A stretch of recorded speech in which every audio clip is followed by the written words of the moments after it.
I guess it was building pressure on the government from both their own MPs and the opposition MPs to potentially U-turn on this position or at least allow a vote on it. How significant is it that we've reached that point for them to allow a vote?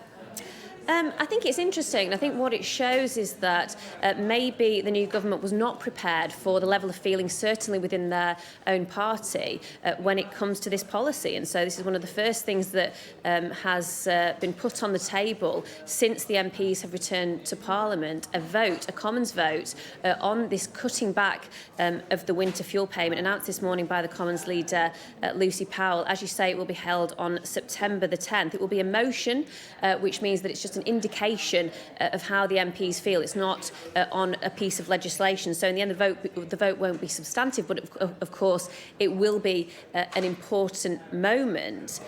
Quite interesting, this cutting back on the winter fuel payment. It was something, first of all, it will affect around 10 million people. At the moment, it's a universal benefit, which means it goes to everybody who is receiving the state pension. The plans that the government have put in place will see it go down to around 1.5 million people will be eligible for it, because you will now only be able to claim it if you get pension credit.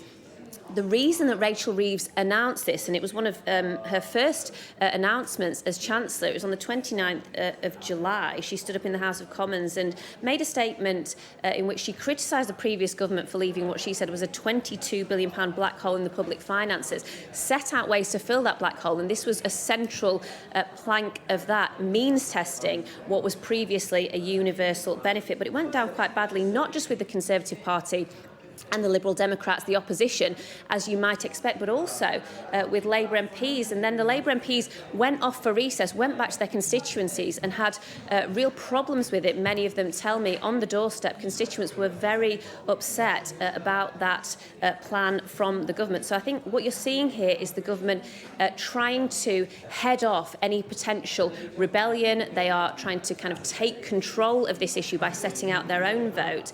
At the moment, the Labour whips are not saying that they expect a huge rebellion on this. They think they can keep it to under 10. Of course, there already are 7 formerly Labour MPs currently suspended because they already rebelled on a previous issue, the 2-child benefit cap.